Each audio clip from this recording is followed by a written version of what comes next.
In this video, we'll give you 8 tight ends that are overvalued in 2024 fantasy leagues. I'm Jim Coventry along with Anthony Cervino of RotoWire. Jim, my first overvalued tight end was the overall tight end one last year. That's Sam LaPorta, and he is still going as the number one tight end off the board ahead of Travis Kelce, and I think that's a big-time mistake. Sam LaPorta, he had a big year. It wasn't so much his receptions or his total yards. It was 10 touchdowns. And I don't believe I want to be chasing touchdowns when I'm taking any player, never mind a top tight end, that early. He's on a loaded Detroit Lions offense, whom, to me, they want to run the football in the red zone. And I get LaPorta was 4th in red zone targets, but we're now going to get year 2 of Jamar Gibbs in the NFL. Does that mean more opportunities going in his direction? There's still David Montgomery. And oh, by the way, there's another pass-catching weapon waiting to be unleashed in Jameson Williams. And they just re-signed Amon-Ra St. Brown. This is a loaded offense full of playmakers. There's only one football to go around. And I am drafting guys like Mark Andrews and Travis Kelce over Sam LaPorta. Jim, who's your first tight end? Yes, Trey McBride of the Arizona Cardinals is overvalued. Yes, McBride had a breakout season, 825 yards and 3 touchdowns, and that was with McBride playing a backup role for 5 weeks while Zach Ertz trotted out on the field and did nothing. But from week 6 on, McBride was great. He averaged 8 targets a game, at least 60 yards in a stretch of 5 games between week 7 and week 15. So what's not to like? McBride ended the season on a down note. He did have at least 31 yards in each of his last 3 games, but in those last 3 games, he didn't surpass 48 yards. McBride was often serving as the number 1 receiver for the Cardinals in that last third of the season. Marquise Brown was limited with a heel injury. He was finally shut down. This year, things will be different. Marvin Harrison is clearly going to be the alpha receiver dominating target. Michael Wilson had a strong start to the season with bad quarterbacks. The last 2 games, he looked like he was gaining chemistry with Kyler Murray. So now McBride may go from being the number 1 option in the passing attack down to the number 3. People are betting on the target volume being like McBride's second half of the season. I don't see that happening. McBride is going as the tight end 3. I still have him as playing well as the tight end 6, but that means we won't be getting him in any drafts. Anthony? My next tight end is Brock Bowers, and he's going as the 10th tight end off the board. I think that's a little bit too rich for an incoming rookie tight end. Yes, I get the hype, and I also understand what rookie tight ends did last season when it comes to Sam LaPorta and Dalton Kincaid. This is a completely different situation.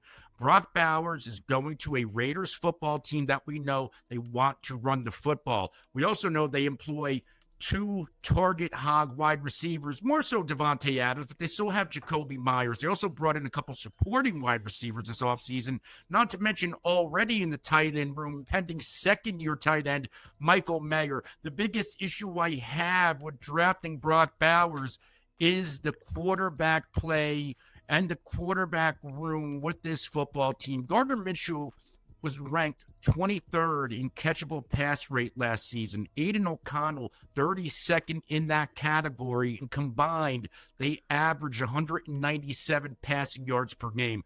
This is not an offense that I want the pass catchers in unless his name is Devontae Adams.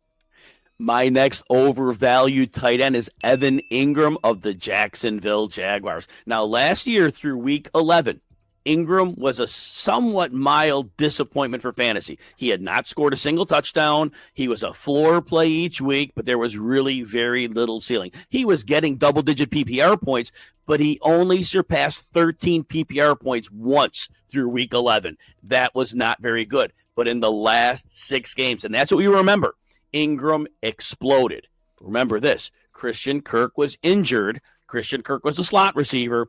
Engram took on the full middle of the field role. And during those last 6 games, Engram averaged 8.6 catches, 73 yards, 2/3 of a touchdown, and 10 targets. But Christian Kirk's expected back. So Engram is going to go back to competing with Kirk for those middle-of-the-field targets. Engram should continue to have a nice weekly floor, but his production may be like the beginning, the first 10 weeks of last year, more than what we saw at the end of the season. Engram is being drafted around tight end 7. I have him a little lower at tight end 9, but again, that means probably not getting shares of him either. Anthony? My next tight end is Pat Freiemuth, Pittsburgh Steelers. And this is a situation where Freiemuth has played well early in his career for the most part. I just don't know if those opportunities, because he's been the guy, I just don't know if he's going to be the guy at tight end anymore. And I'm not saying that there's another tight end in this tight end room that's going to overtake Pat Freiemuth. What I'm saying is there's a better quarterback in town. Whether it is Justin Fields, whether it's Russell Wilson, it's probably going to be Russ. I don't know how many times that they're going to want to throw it underneath to the tight end when you have guys like George Pickens in this offense. We also have to factor in Arthur Smith. Arthur Smith had Kyle Pitts in Atlanta, and he was barely a blip on a fantasy radar.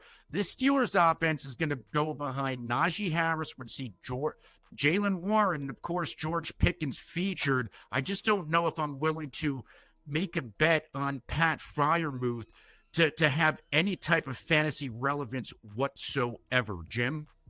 My third overvalued tight end is T.J. Hockenson of the Minnesota Vikings. Now, the biggest story about Hockenson heading into 2024 is the ACL that he tore in late December. But the bigger news that isn't talked about so much, that surgery did not take place until January 26th.